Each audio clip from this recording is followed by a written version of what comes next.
Start చేయండి. నా పేరు సురేంద్ర అండి. నేను ఒంగోలు నుంచి మాట్లాడుతున్నాను. నేను భగవద్గీత సెవెంత్ చాప్టర్ చెప్తున్నానండి. మా భగవద్గీత మేడం గారు సుధావాణి గారు. ఓం శ్రీమద్భగవద్గీత అథ సప్తమోऽధ్యాయः జ్ఞాన విజ్ఞాన యోగः. శ్రీభగవానువాచ మయ్యాసక్తమనః పార్థ యోగం యుञ्जन्मदाश्रयः అసంశయం సమగ్రం మాం యథా జ్ఞాస్యసి తచ్ఛృణు. జ్ఞానం తేహం సవిజ్ఞానం ఇదం వక్ష్యామ్యశేషతః. యజ్ఞాత్వా నేహ భూయోऽన్యత్ జ్ఞాతవ్యమవశిష్యతే. మనుష్యాణం సహస్రేషు కశ్చిద్యతతి సిద్ధయే యతతామపి సిద్ధానాం కశ్చిన్మాం వేత్తి తత్వతః. భూమిరాపో నలో వాయుః ఖం మనో బుద్ధిరేవ చ అహంకార ఇतीयं మే భిన్నా ప్రకృతిరష్టధా. అపరేయమితస్త్వన్యాం ప్రకృతిం విద్ధి మే పరాం. జీవభూతాం మహాబాహో ధార్యతే ఇతి జగత్. మయి ఏతద్యోనీని కర్మాణి సర్వాణీత్యుపధారయ అహం అహం కృత్స్నస్య జగతః ప్రభవః. Sorry madam. ఏతద్యోనీని భూతాని సర్వాణీత్యుపధారయ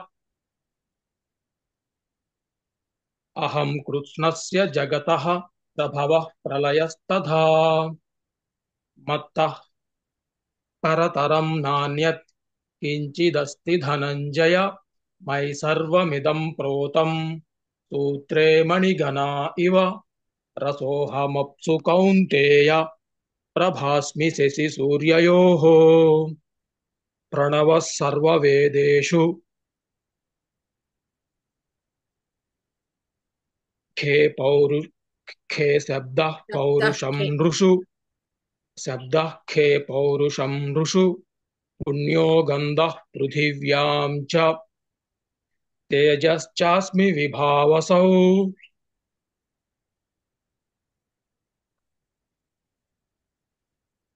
జీవనం. జీవనం జీవనం సర్వభూతేషు తపశ్చాస్మి తపస్విషు. బీజం మాం సర్వభూతానాం విద్ధి పార్థ సనాతనం. బుద్ధిర్బుద్ధిమతామస్మి తేజస్తేజస్వినామహం. బలం బలవతాం చాహం కామరాగ వివర్జితం. ధర్మా విరుద్ధో భూతేషు కామోస్మి భరతర్షభ. ఏ చైవ సాత్వికా భావాః రాజసాస్తామసాశ్చ ఏ. మత్త ఏవేతి తాన్ విద్ధి నత్వహం తేషు తే మయి. త్రిభిర్గుణమయైర్భావైః ఏభిః సర్వమిదం జగత్. మోహితం నాభిజానాతి మామేభ్యః పరమవ్యయం. దైవీ హ్యేషాం గుణమయీ మమ మాయా దురత్యయా. మామేవ ఏ ప్రపద్యంతే మాయామేతాం తరంతి తే. నమాం దుష్కృతినో మూఢాః ప్రపద్యంతే నరాధమాః.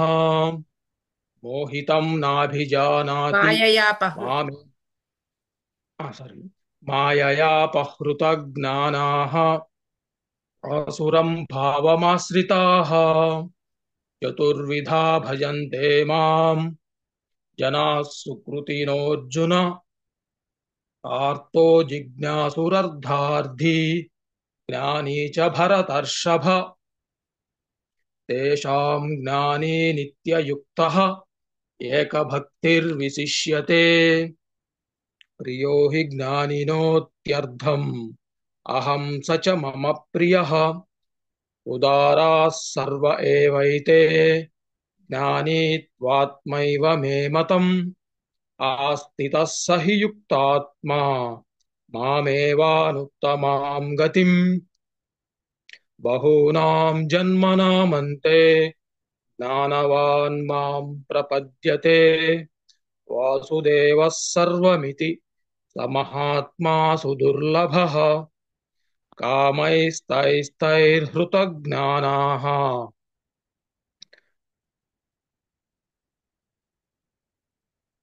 कामैस्तैस्तैर्हृतज्ञानाः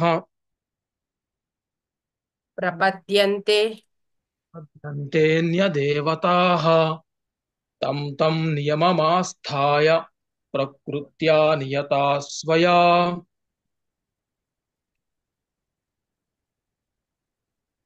यो यो यो यो यां यां भक्तः श्रद्धयार्चितुमिच्छति तस्य तस्याचलां श्रद्धां तामेव विदधाम्यहम् सत्तया श्रद्धया युक्तः तस्याराधनमीहते लभते च ततः कामान् मयैव विहितान् हितान् अन्तवन्त इमे देहाः अन्तवन्त इमे देहाः तद्भवत्यल्पमेधसाम् देवान् देवयजो यान्ति मद्भक्ता यान्ति मामपि अव्यक्तं व्यक्तिमापन्नं मन्यन्ते मामबुद्धयः परं भावमजानन्तः ममाव्येवामनुत्तमम् नाहं प्रकाशः सर्वस्य योगमाया समावृतः मूढोऽयं नाभिजानाति लोको मामजमव्ययम् वेदाहं समतीतानि वर्तमानानि चार्जुन भविष्यानि च भूतानि मां तु वेद न कश्चन इच्छाद्वेषसमुत्थेन द्वन्द्वमोहेन भारत सर्वभूतानि सम्मोहम् सर्गे यान्ति परन्तप येषां त्वन्तगतं पापं जनानां पुण्यकर्मणां ते द्वन्द्वमोहनिर्मुक्ताः भजन्ते मां दृढव्रताः जरामरणमोक्षाय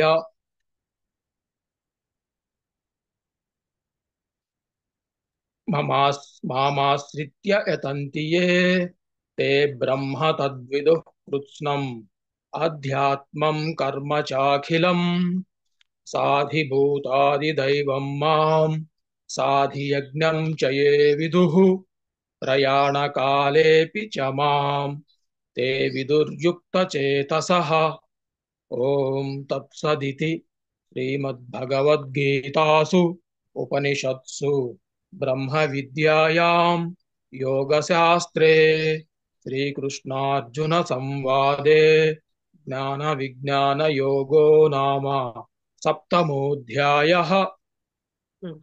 23వ మేడం ప్లీజ్ శ్లోకం మేడం. ఒకసారి చెప్పండి. అంతవత్తు ఫలం తేషాం అది అది చెప్పండి ఇంకోసారి. అంతవత్ అంతవత్యఫలం తేషాం తద్భ తద్భవత్యమల్పమేధసాం దేవ తద్భవత్యల్ప మేధసాం అది అంతవత్త ఫలం తేషాం తద్భవత్యమల్పమేధసాం. తద్భవత్యల్ప మేధసాం. అక్కడ చిన్న కొంచెం కన్ఫ్యూజన్ లో ఉంది. అదొకటి. 5వ శ్లోకంలో అపరేయ కదా అపరేయ మేడం. మితస్త్వన్యాం యయేదం ధార్యతే జగత్ అక్కడ కూడా ఏదో చిన్నది ఏదో తేడాగా అన్నారు. అది ఒకటి. 5వ శ్లోకం ఒకసారి చెప్పండి మళ్ళీ. అపరేయ అప మితస్త్వన్యాం अपरेयमितस्त्वन्याम् प्रकृतिं विद्धि मे पराम् जीवभूतां महाबाहो धार्यते इति जगत्. యయేదం ధార్యతే జగత్ అది అక్కడే చిన్న जीवभूतां ఉమ్, महाबाहो యయేదం ధార్యతే జగత్, అక్కడే చిన్నది ఆ రెండు కొంచెం కన్ఫ్యూజ్ అయ్యింది. మిగిలిన అదర్వైజ్ అంతా బాగానే ఉంది, మెమరీ బాగుంది. ఆ రెండు చోట్లే కొంచెం కన్ఫ్యూజ్ అయ్యారు. ఓకే అండి.